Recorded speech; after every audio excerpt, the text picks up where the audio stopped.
Hello and welcome to the National Security Conversation. What is the relationship between politics and technology? How often does politics dictate the technological trajectories that nations take? What has been the nature of modern India's tryst with technology? Were there alternative visions of science and technology in India in the pre-independence years or after independence? India's first Prime Minister, Jawaharlal Nehru, is widely seen as someone who nurtured science and technology in India. But was the introduction of technology in the early decades of independence in India looked at with suspicion by our leaders, especially Jawaharlal Nehru? Or was he conflicted in his mind about it due to various pulls and pressures? The current Prime Minister, Narendra Modi, on the other hand, is seen as tech savvy, even though one might have differences of opinion with his understanding of scientific temper. To that extent, is there a difference between being tech savvy and having a scientific outlook? While there are several political histories of India since independence, there hasn't so far been a concise history of the evolution of technology in the country, which highlights the relationship that successive governments in the country sought to promote or discourage between technology and citizens. Arun Mohan Sukumar's new book, Midnight's Machines, attempts to trace the country's technological developments from World War II to present day. Arun Mohan Sukumar is a PhD candidate at the Fletcher School, Tufts University, United States. Welcome to the National Security Conversation, Arun. Thank you. Thank you. And congratulations on this fantastic new book. Thank you. Arun, if I may begin by asking you to give us a brief overview of India's tryst with technology post-independence. So what is the story that you're telling in this book? Well, the book's cover has 1947 in it, but actually the story of India's tryst with technology begins in 1945 with the dropping of atomic bombs in Hiroshima and Nagasaki. And the initial segments of the book are devoted to this period fresh after independence, where Indian scientists and the scientific establishment believed they were invulnerable, that they would get access to all the technologies that had been sometimes promised to them, but all the technologies that they had seen live in action during the Second World War. So most of the modern technologies that are used by man today came directly or indirectly from the Second World War. Food processing technology, plastics, antibiotics, even pesticides. DDT was used first time in the theaters of the Second World War to combat malaria.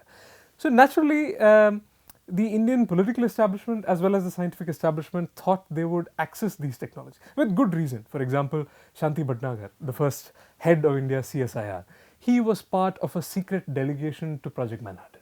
So he was part of a delegation of scientists which included other Indians as well, I believe, to laboratories in the United States. So it was reasonable for people like Bhatnagar to believe that once we got independence, we would in fact get access to all of these phenomenal technologies. The fact is that didn't happen. The moment the Second World War ended, the seeds of the Cold War were of course sown, and the story of India's tryst really begins with our desperate efforts to secure technologies from abroad, often with very little success when it comes to civilian technologies, but in certain sectors like the nuclear and the space programs with extraordinary success.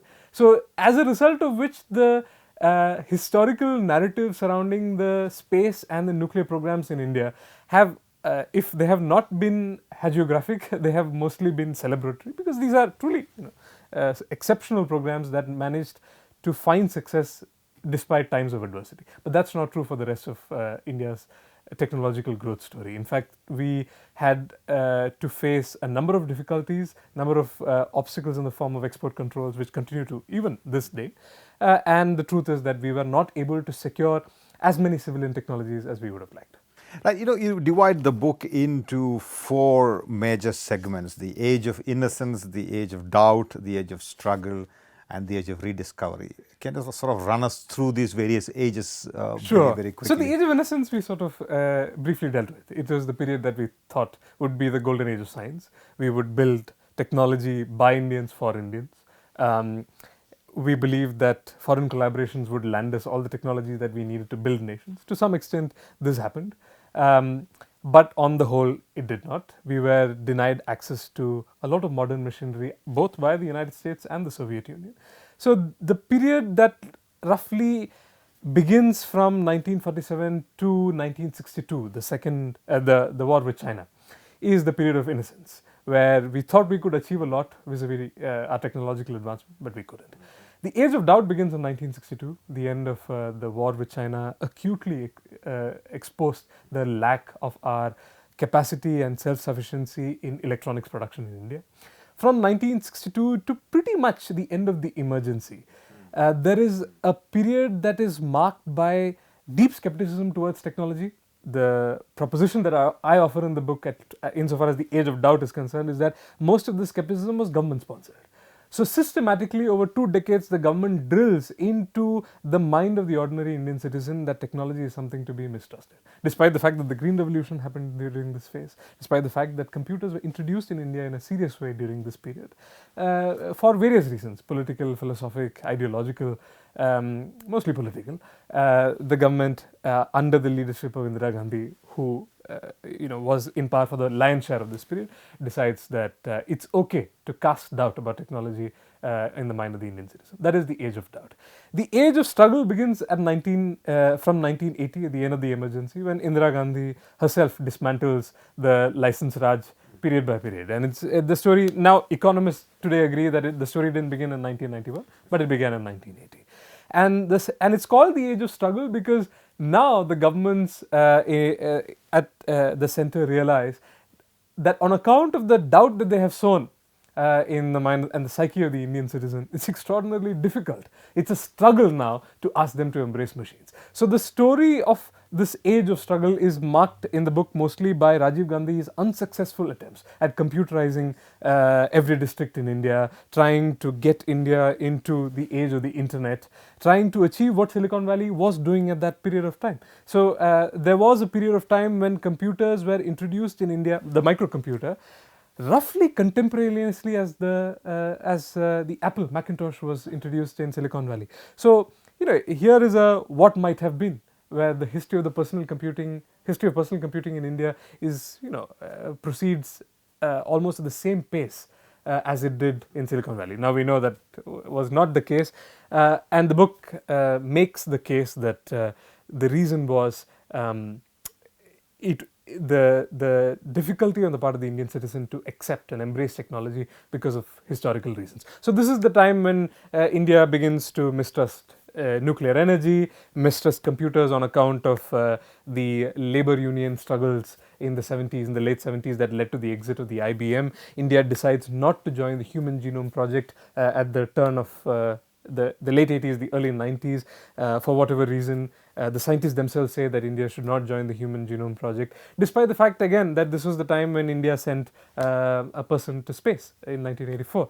So on the one hand, the programs that were always doing well continue to do well, but where the government wants for Indians to embrace new technology, it doesn't happen. So that is the age of struggle. The age of rediscovery, and the caveat here is that as I move closer to the present, I lose the wisdom of hindsight and the perspective of distance. But the age of rediscovery begins, of course, with 1991 and all the benefits that liberalization brought to the ordinary Indian. The argument that the book makes, which is backed by statistics, is that for the first time after Indian independence, the citizen has a visceral interaction with electronics and technology, mostly in the form of Casio watches or Sony Walkman and bare bones consumer appliances, but it nevertheless happens. Color TV explodes into the scene. So it is natural to believe that once Indians began interacting with technology on a day-to-day basis, politics is eliminated. But what we find now is that politics has re-entered the picture. I think it is Arvind Rajagopal who makes this claim. The telecasting of the Ramayana in color TV may have seeded Hindutva, is his claim. Right? The fact is there is an element of technology to do with it. Aadhaar enters the picture much later. And Aadhaar has now been, I believe, systematically co-opted by this government for various purposes that it was never intended to.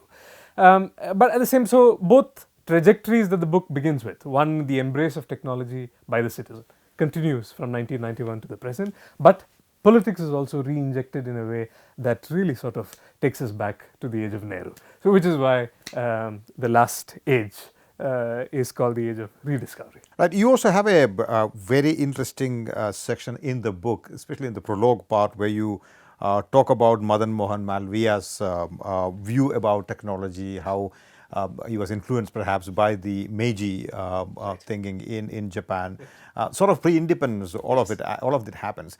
So you're basically trying to say that there was a thinking within the Indian right in India about using technology for Hindu Renaissance. So can you throw a little more light on that? Absolutely. And if you could sort of compare that with, because I don't see that linking to Modi happening. So if you were to sort of take it from Madan Mohan Malviya and how he thought technology could empower the Hindus in India and how Modi thinks about it. Absolutely right. Yeah, I think what is often missed in histories of Madan Mohan Malviya, of which there have been a few recently, especially after he was awarded the Bharat Ratna in, I believe, 2015, that he started the Banaras Hindu University, or that he was part of the Indian Industrial Commission, and his dissenting speech at the in the report of the Indian Industrial Commission is also famous. Madan Mohan Malviya had penned down this beautiful note as to how Indians were, well, not technologically advanced, but in certain domains of industry, like shipbuilding, for example, the example that he cites, we did have certain capabilities, all of which were systematically destroyed by the British and so on. And so he also acknowledges the Mughal contribution. That's to right. Which, unlike today, of course. Which the successors of Malviya don't today. So he pens this beautiful dissent to the report of the Indian Industrial Commission, which was published in 1918, which is the exact year that he started the Banaras Hindu University.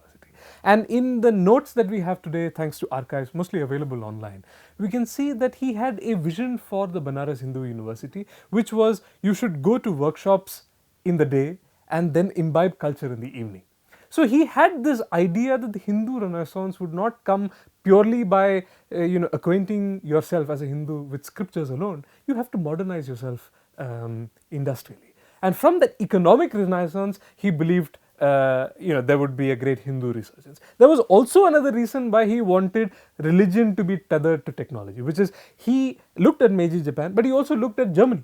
And he knew that there were these scenarios where faithless or soulless industrialization had led to autocracies and dictatorships and all the evil things that these regimes were up to. So he believed that religion would also be a moderating force on industrialization, that we would not mindlessly absorb technology and machines from abroad, but we would also use it for, I can only guess at this stage, for truly Hindu purposes or truly Indian purposes. So this was his vision, and that is the explicit reason why he started the Banaras Hindu University. This is interesting, Arun.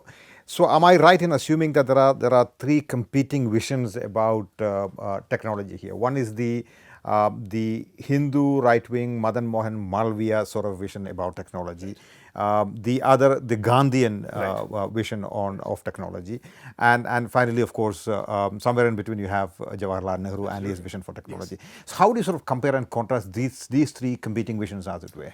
I think you could say that the vision that Malviya had has sort of been relegated to the margins, and the last chapter is also called the Age of Rediscovery, because I believe some of what Modi is trying to do is sort of reanimate what was Madan Mohan Malviya's vision for the Indian economy and also for this Hindu Renaissance. A lot of it, of course, is associated today with sectarianism and polarization, but fundamentally I believe Make in India is essentially a revival of what Malviya espoused for India. Between these three competing visions, as you very eloquently put it, I think the Nehruvian vision was naturally more close to the Gandhian view of things. This was, I don't think it was by choice, because by virtue of him being appointed as the political heir, selected as the political heir of the Mahatma, Nehru had to toe a very fine political balance. He had to, on the one hand, manage Gandhians like Joseph Kumarappa, who were part of the National Planning Committee, the forerunner to the Planning Commission, the process of planning in India, where there were Gandhians who were very influential still, opposed industrialization in all its forms. But Nehru himself had to, on the other hand, balance the views of his technocrats, of Homi Bhabha, of Vikram Sarabhai, much later, people, PC Mahalanobis, right? Consummate technocrat. So, I suppose it's easy for us today to criticize Nehru, again, with the wisdom of hindsight, and this book does attempt to do that. Nehru's legacy today is criticized in almost all domains, domestic, foreign policy, and so on and so forth, where I believe he gets away is his legacy of science and technology. On account of the scientific revolution, which introduced this idea of the scientific temper, on account of his establishing the IITs, I think Nehru gets a free pass. And the book tries to problematize it. The main accusation that the book lays in the feet of Nehru is that he tried to idealize the process of scientific R&D. He tried to create, the example of the solar cooker, which failed in the early 50s, is the prime example. He tried to convince the scientific establishment that they could adapt technologies without foreign collaboration, suit them, adapt them to the Indian context, and lay it out for the Indian market. And this. Well, I know you're taking a pretty unflattering view of Nehru in the book. I mean, this is despite the fact that this is widely believed that Nehru, in many ways, initiated scientific temper in India, called factories as temples of modern India. It was not skeptical of science and technology. That's sort of wisdom that we have at this point. You seem to be disagreeing with that. Basically, your argument is that Nehru shied away from introducing everyday technologies to, or introduced everyday technologies to Indians, as it were. I think my question is something else, which is, fine, technology. He had a view on technology and its uses of technology and the problems of technology, as it were. At the same time, when we look at science more broadly, yes, he introduced scientific temper. Now, science and scientific temper, of course, as you know, is clearly different from just technology. So, I agree with your nuancing and problematization of that general understanding about Nehru, and yet, wouldn't it be necessary to sort of further nuance it, as it were? I agree. In fact, again, this is criticism that can be laid at the feet of Nehru with the wisdom of hindsight. But the reason why Nehru's vision of science and technology is so appealing today is because the people in power today have, constantly re-invoked very unflattering things about, about Pushpak Vimans being or plastic surgery or for plastic that matter. surgery being performed on gods. So, compared to these voices, which no longer on the fringe but in the mainstream, Nehru looks like the paragon of reason. Absolutely. I mean, let me extend that argument a little further. I mean, we are going to talk about other things that are not just Nehru, but the book tells us that Modi has taken to technology in a big way, that he's an admirer of technology. Yes, he's an admirer of technology. Nehru wasn't a great admirer of technology, but Nehru was an admirer of science, which Modi isn't. If you are an admirer of science, if you were to instill scientific wisdom in people or temper in people, you wouldn't say things like plastic surgery or Pushpak Viman, which Nehru did not. So hence the difference between technology and science, as it were. Absolutely. How do you look at it? And it's, it of course fits in the larger tapestry that is Nehru's character, this idea that you must, he had a very Aristotelian view towards technology, which is that you have to understand technology lest you be slave to it. Right. And this is a noble, in fact, this could be Modi's approach towards technology at a time when India has advanced considerably. The average lifespan of the Indian is not 35 or 40 years old, and most Indians today, well, of course, illiteracy persists in the country, but most Indians today are illiterate or educated in some version or the other, but not in 1947. So, for the average Indian to subscribe to this elite Nehruvian vision was a tall order. And I agree that I am problematizing the Nehruvian legacy, but the fact is that this man had enormous political capital. He won 3 general elections. Despite this, he disagreed with, say, somebody like Mokshagundam Visvesvaraya or Madan Mohan Malaviya, who was an elder in that sense, both of them were, who believed that India should imitate, not innovate at the first stage of industrialization. Nehru began with this noble and lofty and clearly, again with the wisdom of hindsight, a naive idea that you could create a scientific base without having any sort of industrial, either by the way of foreign collaborations or just by absorbing cheap technologies. Now, again, the environment that Nehru worked in to manage all these fine to perform this fine balancing act, we can only imagine it. For example, if his objective was to secure cheap technology, then he may well have had to ally with the United States or the Soviet Union. Now, this was not something that he was willing to compromise on. So, the Nehruvian pursuit of technology or science, for that matter, is not a pursuit of science and technology alone. It is a product of politics and international politics as much as, so because clearly in some areas he was successful. When the first sounding rocket launch happened in Tumba, the rocket was American, the computers to monitor that launch was Soviet supplied, the payload, the sodium vapor that was used in the rocket was French. So here was a classic case of non-alignment or multi-alignment that Nehru managed to pull off in 1963 when the rocket launch happened. But in other areas, he was unable to secure technologies as much as he wanted to because of export controls and whatnot. And he slowly became, which the book sort of documents, he became himself disillusioned with the state of science research in India. In, I believe, the early 60s, the CSIR became mired in allegations of corruption. Nehru himself would go on for a valedictory or a presidential address of the Indian Science Congress. He would declare all is not well with the labs. So that sort of ends the Nehruvian romance with science. And I believe had Nehru lived on longer, especially after the war with China, his approach to technology would have been much different compared to this, I wouldn't say Gandhian, but certainly romantic view that he had. In any case, but I mean, I agree with you. But having said that, I think scientific temper is not just about science, right? It's also about social sciences. It's also about worldview. It's about how you run a country, govern a country for that matter. The Nehruvian state was, and you do make that argument pretty strongly in the book, and I think that's a very interesting argument. The Nehruvian state was a paternalistic and moralistic one when it came to the issue of technology. You write on page 45 that Nehru's quest to create a scientific temper is rightly lauded for creating a wanted class of scientists and engineers in India, but it also ceded moral and psychological space to the government to tell the public what was the right view of technology. You also seem to say that there is this tendency even in Mr. Modi, or are you not saying that? No, absolutely. In fact, a lot in that chapter on rediscovery makes these parallels between Nehru and Modi. And the chapter on Modi begins with this anecdote where I think it is in January 2019, Modi is addressing a group of school-going kids and their mothers. I think it was Pariksha Pe Charcha, one of the shows that he... And the mother of a school-going child gets up and says, Mr. Prime Minister, my son is addicted to video games and what should I do? This is a question that's raised to the Prime Minister, and sort of he takes it on the volley and says, ye PUBG wala hai kya? He sort of displays his knowledge of a popular video game, and which sort of course went viral thanks to the machinery that he has at his disposal. But what he said after that, which is that technology samasya bhi hai aur samadhan bhi hai, which is that it is a problem and a solution. So there is this reflection which the ghost of Nehru must be laughing at Modi's dilemma right now, where here is a man who came to power riding on technology, has asked citizens to embrace technology, but now believes that technology can also be a problematic force in society. And I do think, a lot of it is gauged from his public statements, that he no longer subscribed to the view that technology is in an unqualified way a force for good.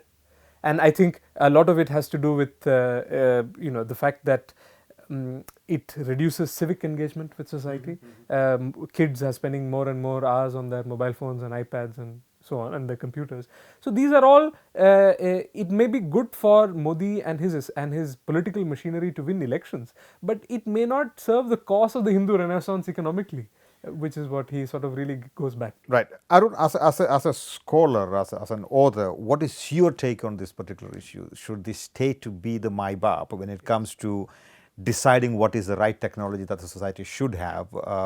Should the state and its leaders decide? Should politicians basically decide what technology people should have access to? I think it was a dangerous path that we tread, and I think the consequences are now bearing on us. The passage you quoted, where I claim that the Nehruvian state essentially took the mantle of being the moral arbiter of what technology should and should not mean to Indians. Basically what happens after the 1962 war and after Nehru's death is that successive governments come and tell Indians that it is okay to subscribe to a certain view of technology, right? So when trade unions begin protesting in Bombay and other parts of the country saying that computers are going to take away jobs, in 1972, well before that, a commission is constituted to examine the actual effect, quantify the effect of computers on jobs. That commission comes out with a report saying, look, the threat of job loss is not as severe as you imagined. As many jobs as you lose will be created by the effect of computers, spinning off other data entry jobs and so on and so forth. This report was buried because it became politically appealing for the government to trash computers at that point of time, although the numbers and the statistics clearly And this was because the moral authority to determine the virtue or vices of technology had by that time had been ceded to the state. That shouldn't be the case, you're saying. Yes. Even today. Overwhelmingly so.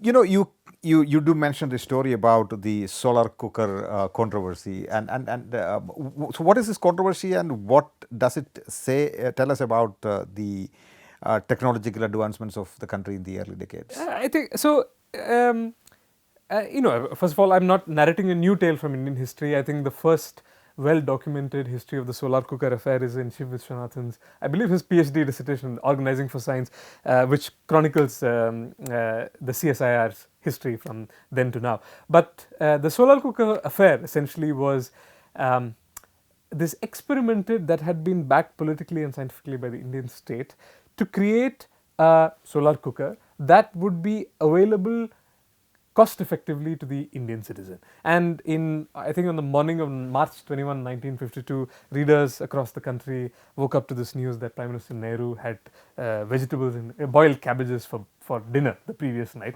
thanks to this solar cooker. The solar cooker would cost only 50 rupees. It would be, now this was advanced technology for that time, even the Americans that hadn't figured out what solar technology would be. And so here was a young scientist at the National Physical Laboratory who had figured out how to miniaturize solar energy, trap it within the cooker. A prototype was developed. We generously offered the solar cooker to South Africa, Rhodesia and Egypt. The joke went that no orders were repeated by either country after one prototype was dispatched. The fact is that this technology was way ahead, this appliance was way ahead of the technology, which was clearly not mature. It could not trap solar energy in any serious way. More importantly, it was not suited to the Indian condition because the Indian farmer would go to the fields very early in the morning before the sun, or just as the sun was coming up. So there was no use for him or her for this cooker. And finally, even the scientists at the NPL would admit that the cooker was only used for warming up coffee to a lukewarm stage in their respective laboratories. So this is, I call it, perhaps in an exaggerated way, the first scam, the first technology scam in independent India. And this report that Prime Minister Nehru ate boiled cabbages could well have been the first instance of fake news in independent India. But that is essentially the story of the failed experiment. But the lesson for us, as social scientists and now observers of Indian society, is that Nehru invested enormous political capital in the project that made him blind to the failures of it. And the fact that the technology was clearly premature, and his disappointment. Sounds like the DRDO story even today. I mean, they keep promising a lot, but delivering very little. And so I think it also marks the end of Nehru's short-lived romance with the scientific establishment. The complexity of the Cold War years, as it were, did they help India in its scientific or technological advancements, or did it prevent India from sort of gaining certain technologies? So this is a part in the book that I give, wholeheartely endorse the Nehruvian policy on. Despite the balancing act that non-alignment was, I think it is a testament to Nehruvian diplomacy that the Prime Minister and his diplomatic cadre were able to secure technologies to a modest extent from different interlocutors in the Cold War. The Colombo Plan, which sort of the book developed, was one example of it. Now we know, of course, that the space and the nuclear programs managed to get technologies from different countries, as it were. But the fact is that the IITs, IIT Bombay was created with the help of the Soviet Union. IIT Madras was created with West Germany, IIT Kanpur with the Americans, IIT Kharagpur at all four of them. The West Germans, the Russians, the Soviet Union, the Americans, and the UK. And Delhi, UK. IIT Delhi with the help of the UK. So through the Colombo Plan, Canada supplied buses to Bombay, seeding urban transportation. So are you then saying that the India's policy of non-aligned foreign policy, as it were, yes, was perhaps helpful in sort of getting technologies and economic help from various countries? Is that the argument? Or would it have been different had, say, India aligned to the United States right at the beginning? This is again a what if question that I can't answer accurately, but I will say that if India followed the policy of non-alignment, which Nehru did, he did an extraordinary job of securing technologies despite following the policy of non-alignment. Now, the failures are, of course, he mistrusted private capital. to a great degree. So these technologies were extracted mostly with the help of government to government collaborations. The Canadians, of course, were happy to say, for $5 million to the Canadians, which they, $5 million worth of buses and trucks to Bombay, was developmental aid for the Canadians. What they were really interested in, as were the Americans, was private collaboration to link up with India's market. This Nehru opposed. So when Merck came to India to negotiate the opening up of a plant for the manufacture of penicillin, Nehru did negotiate it under the umbrella of the World Health Organization, but finally did not go through it because he mistrusted Merck. He mistrusted an American company. He thought they would cannibalize the Indian pharmaceutical sector. Now again, we don't know how this would have turned out had Merck been involved in India. Fact is that after that, Hindustan Antibiotics Limited got into the manufacture of penicillin and so on and so forth. Second, when the River Valley projects were announced, there is an interesting anecdote where the US ambassador to India, Henry Grady, brings the representatives of Bechtel and Morrison Knudsen, says, we will set it up for you. You don't have to worry about it at all. Just allow American engineers to go. And they had built the Hoover Dam already. So. Right? Exactly. So the Tennessee Valley Authority, they said, we will replicate that successfully. Nehru refused. Nehru says at various points of time during his prime ministership that the laborers who are involved in the construction of the dam should know what they are involved in. He speaks to engineers, I think at Bakranangar, or one of the River Valley projects. He asked the engineers, have you told the laborers what they are working on? And so Henry Grady comes out of that meeting and writes a cable back to DC saying the Indian Prime Minister and the establishment believes know-how can be shipped in sealed cases and lands in the port of Bombay. So again, despite all his diplomatic successes, he perhaps should have allowed for private collaboration to have fostered in to have thrived in India. Let's look at the emergency period briefly. Yes. So how was technology perceived during the emergency period? You write in the book that the Congress government vilified technology and projected it as an agent of chaos and social dislocation. But they went on to embrace technology after the emergency. Right. So tell us the story as to why the Congress government. I think if I were to be asked what is the most fascinating statistic that came out of my book research, it is the fact that during the years of the emergency, the import of computers to India tripled.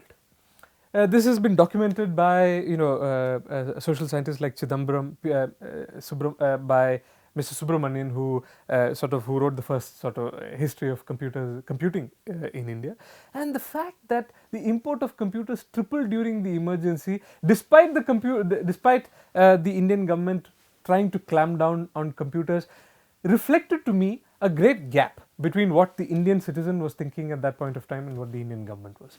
And now we know that the years beginning from the 70s to 1978 was marked by protests against computers and automation, leading eventually to the exit of IBM. India, of course, was trying to make strides in its space program initially. So on the one hand, it was trying to promote big technology for various reasons. One, the space program was relatively insulated from the political machinations of the government. And the book's argument is that this was a period during which the Indian government was economically struggling, and therefore it made sense for them to champion small technologies. So it tried to hijack what was called the appropriate technology movement at that time. Ernst Schumacher had just come out with a book called Small is Beautiful, labor-intensive technologies that would not guzzle resources. So Indira Gandhi was able to position herself in Stockholm and other forums like as a champion of environmentalism. And all of this, the book attributes essentially to a base political calculation that you could not develop technology at home. You did not have the resources to import technology from abroad. So why not? Because if that were the case, then you would not be developing your defense or attempting to develop your missile technology. You would not be doing what you did in 1974, which is your peaceful, quote-unquote, peaceful nuclear explosion. So it was not a problem with big technology that the government had. It was a problem with everyday technologies, with civilian facing technologies that the Indian government had. Because of inability to produce that and give it. So we tried to mechanize bullock carts, we tried to synthesize biofuels to the market as automobile fuels, and unfortunately the legacy of this period still continues to haunt us. Every day we read in newspapers that here is an IIT student who has manufactured something out of ethanol, a robot out of ethanol, or he has managed to create a material that can pave roads using plastic. None of these technologies are scalable. We have not checked what happens to this student, this graduate of IIT after he wins this prize? He's probably been picked up by a Google or a Microsoft, because those are the companies that produce scalable technologies. So unfortunately, we have conditioned ourselves, thanks to the government's championing of appropriate technology, that we can create these small scale technologies and scale them up to the market. Unfortunately, no technological revolution in the West or the East, whether it is post-industrial revolution UK, post-war post-civil war United States, or Meiji Japan, or post-war Germany, it has never happened. Technology has had to come in the big form initially, after which of course you can spin off these smaller capital intensive technologies. Right. But unfortunately, there was no room for that discourse. What's the role of the bureaucracy in all of this? You do talk about Babus at length, and you do say that the space program and the nuclear program probably did very well because the Babus didn't have much of a role to play there. So can you elaborate on the role of the Babus in the evolution of India's technologies? And I think the story of the Babus stepping into the story of technological advancement or lack of in India really begins at the end of the war with China. A committee was constituted to evaluate the deficiency of electronic manufacturing in India. It was constituted under the chairmanship of Homi Bhabha in 1963. It had, I believe, 3 men from the armed forces. On account, and the deliberations of the committee are, I believe, still not open to the public. The final report is, if you have access to a US library, then you can, I don't think it is available in India, but on account of the participation of these military men, the deliberations were closed to the public. Now, essentially, the closed nature of the committee's deliberations, and in fact the recommendations itself, the committee did a great job of meticulously mapping the capacity that India had in each, even the primary components, capacitors, diodes, transistors, which company, either in the public sector or the private sector, created it, did a fantastic job. But ultimately it fell to this trap of self-reliance. It said, we would be able to manufacture semiconductors if we are able to just continue to invest in these technologies. We would be able to manufacture. Silicon was just a big thing. It was beginning to become a big thing at that time. So we said we would be able to manufacture silicon transistors and whatnot. But it never happened. Instead, committee after committee began to be created to examine how India could modernize industrially and how technological advancement would happen. Except, I cite the book of Michael Crozier, the French political scientist. He has this, excellent thesis in his book on the bureaucratic phenomenon, where he says these bureaucratic committees do only one thing. They do not advance the governance agenda. They are a self-fulfilling prophecy. Right. They create committee after committee to sustain themselves, and unfortunately this is true even in the age of Modi, who is famously averse to bureaucratic interference and wants to reach directly to the people. But at the end of the day, even the Modi government, which came to power offering the promise of self-reliance in semiconductor manufacturing, has not been. So you're saying that if the examples of the Indian space program and the Indian nuclear program are taken seriously, then the lesson simply is that you go to sort of take technology out of bureaucracy. Absolutely. Or take bureaucracy out of technology. What are the lessons? One is that you should collaborate with your foreign interlocutors. Scientists like Homi Bhabha and Vikram Sarabhai understood that without foreign knowledge coming in, you would not be able to take this program off the ground. And that's the story essentially of India's space and nuclear program. Who supplied our nuclear reactors? Who supplied our sounding rockets? From there we managed to learn, say, reverse engineering those technologies and adapting to the Indian context. The second is create your own cadre of scientists. They managed to insulate the recruitment processes of the nuclear and the space establishment, and thankfully Indira Gandhi at that point of time was wise enough to heed her scientific establishment and say that ISRO should have its own recruiting mechanism. So where you have had these autonomous processes created, you have not only seen exponential increases in civilian technology, but also in military technology. Now it is a known fact, or perhaps a poorly kept secret, that it was Indian space technology that was helping our integrated missile defense program, right? Now, Satish Dhawan said so in his notes to Parliament. Now, the fact is that if you allowed that kind of private collaboration, and the fact is Indian diplomacy was tactful enough to understand that where the Americans raised a stink, saying your civilian technology was being used for military, we were adept enough to convince and soothe our foreign interlocutors that this won't happen again, and keep doing it. Right. So I think those stories, unfortunately, were not replicated in other sectors of technology. Right. Arun, this sort of struck me, this passage that you write on page 195. Technology to the RSS and BJP is perhaps the only instrument capable of unsettling the established regnum of rights and responsibilities that the Constitution articulates. If the Congress has been inclined to see technology as the great corrupter, it is to the BJP is the great disruptor. What are you trying to say there? I think so. To unpack that argument, because a lot of I think the RSS is not known to be a pro-technology, but I think technology is a disruptor to the BJP and the Sangh Parivar, and it views it favorably, in my view, because one, Modi and his larger political universe is able to tap into constituents and extract their loyalties in a way that they could have never managed. And I think the best way is I think the jury is still out, but initial statistics seem to indicate that women voted in large numbers for the BJP this time. And if women across India, to varying degrees, did vote for the BJP or did vote for Modi, let's say, it is through technology that they were able to reach, to tap into constituents that they would have otherwise not been able to. So for Modi, technology is a useful medium to communicate directly to people and to extract the loyalty of constituents. No, what I'm, the part of the argument that I don't understand is unsettling the rights and responsibilities that the Constitution articulates. The technology to the RSS and BJP is the only instrument capable of unsettling the established regnum of rights and responsibilities as the Constitution articulates. Right. What do you mean by that? So here's the thing. Now, for example, let's take an ongoing development. There has been a circular that has been issued by the Home Ministry calling for amendments to the Indian Evidence Act and the Indian Penal Code, saying certain kinds of data that is collected should be admissible as evidence in a court of law.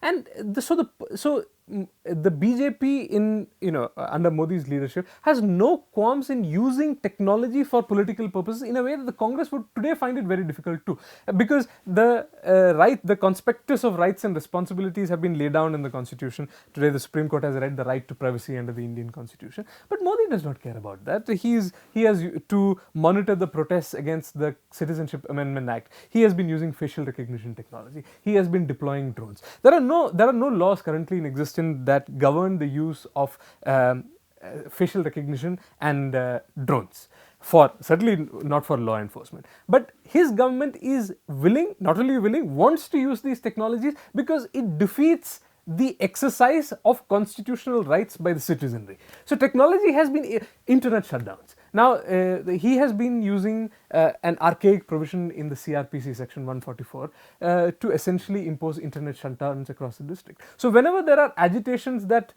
call for a re-energizing of constitutional rights or re-invocation of preambular rights, Modi, we have seen, uses these methods of technological advancement to clamp down on that. And that is why I believe they are using it as a mode of disruption and not in a good way. Now, this takes me to my next question. In the concluding section of the book you write, the communal appeal may have propelled Mr. Modi to national politics, but once at the helm, Modi has realized the limits of pandering to sectarianism.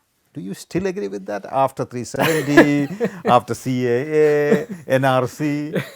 I before 370 was repealed, I never believed Modi would do it. So clearly, again, this is the problem with historians in waiting, trying to somehow connect the problems of the present with those of the past. But this is the thing. If, for example, if Modi, so if you were to rewrite that part of the book, the point is that Modi has realized the limits of pandering to sectarianism, has he? We will find out from the results of the Delhi election. I don't know. Perhaps no one should really attempt to crystal gaze what is going on in the minds of the Prime Minister. But I don't know if Modi believes this is a sustainable electoral strategy. Perhaps other people in his party does. Perhaps if one can if one can find the crack of daylight between Amit Shah and Modi, perhaps this is where I would say the difference is. Right. My final question really is something that is very, I think, pertinent to the logic of your book in many ways. You end the book by arguing that Modi is also mindful that the same technology has begun to take aim at India's social fabric in ways that could frustrate his plans. will he be tempted to, you ask a question, will he be tempted to mediate as others before him, to play umpire between Indians and technology? What do you think? I think unfortunately, all the signs seem to be that history is repeating itself. He has, well, the government, whoever is acting on behalf of the Modi government, leading from the use of technology by law enforcement, which is a prime indication of the intention of the government, seem to be that technology can be twisted at will. That seems to be the mindset of the government. For example, they have been connecting Aadhaar to all and sundry databases, which not only presents national security challenges, but also effectively creates a tool for surveillance of Indian citizens. He has been, as I said, using facial recognition and drone technology to monitor. And other states, today of course there are more parties in power at the state level, and the federal makeup of India is more stronger than it was during the time of Nehru, but other states are following this cue. You're seeing for example, what is happening in Telangana, where in some cases the state is following what is happening in the center. In some cases they're innovating and putting technology to all these nefarious uses. So I think the original sin that the Indian Republic had at the time of independence, which is, and of course at the time of becoming a republic in 1950, was that we ceded the moral and political space for the Indian government to tell us what technology should and should not be used for. And that legacy has continued strongly in the decades that ensued. It has been twisted out of recognition from the original romantic vision that Nehru had for the country, that you would be able to explain as a benign government the virtues or vices of technology. That has been politically co-opted by various governments, and Modi unfortunately does not seem to show any indication that he will walk that back. If anything, he seems to be bent on using his enormous political clout to use technology for the self-sustenance of his own political machinery. Arun, wonderful talking to you. Thank you, Congratulations again for the book. Thank you so much. To receive instant updates on all videos from The Wire, click the subscribe button and hit the bell icon. Pay to support independent journalism. Click the link in the description and choose the amount you want to pay.